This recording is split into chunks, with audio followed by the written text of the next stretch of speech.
ሰው በኃጢአቱ ንስሐ ካልገባ ሰውየው የኃጢአቱ ይሆናል። የኃጢአቱ የገዛ ንብረት ይሆናል። ኃጢአቱ እንደወደደ ያደርገዋል። ኃጢአቱ ያዋርደዋል። ኃጢአቱ በሱ ላይ ጉልበት ይፈጥራል፣ አቅም ይፈጥራል። ሰው በኃጢአቱ ንስሐ መግባት ያለበት መናዘዝ ያለበት ሰው የእግዚአብሔር እንጂ የኃጢአት መሆን ስለሌለበት ነው። የሰው ልጅ ክብሩ እግዚአብሔር ነው። የሰው ልጅ ሕይወቱ እግዚአብሔር ነው። የሰው ልጅ ደስታው እግዚአብሔር።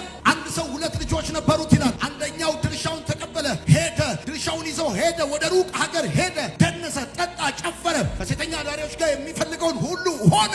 የነበረውን ነገር ካጣ በኋላ አንድ ነገር አሰበ። በአባቴ ቤት እንደ ባሪያ ሆኜ እንኳን ብኖር ብሎ አሰበ። ከዚያስ ሲመለስ መጽሐፉ ሲናገር እንደዚህ ይላል። ከሩቅ አባትየው አየው ይላል። ልጄ ሞቶ ነበረ በሕይወት ኖረ አለ። ልጁ የጨረሰው የራሱን ነው። የአባቱ አልተነካም። የሚወደው አባት አለው። የሚራራለት አባት አለው። ዛሬም የሚቀበለው አባት አለው። ልጅ ከተመለሰ አባት ይቀበለዋል። ልጅ ፊቱን ከመለሰ አባት ይራራለታል። ይሄንን የሰማ ሰው ካለ አሜን ይበለኝ። አየህ፣ ጓደኞች ዛሬ በሕይወት የሌሉ አሉ።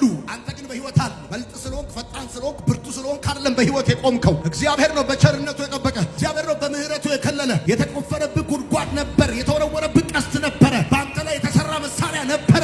አልገባህበትም፣ አልተያዝክበትም፣ አልሞትክም፣ አልጠፋም። ዛሬም በሕይወት አለ። እንዴት አመለጥክ ቢባል በብልጠት በችሎታ በጉብዝና አይደለም፣ በቸርነት ነው። ታዲያ እግዚአብሔር በቸርነቱ ይሄንን ማክሰኞ ቀንን ያጨመረልህ በንስሐ እንድትመለስ ነው። የእግዚአብሔር ቸርነት የንስሐ ጥሪ ነው። ልጄ በንስሐ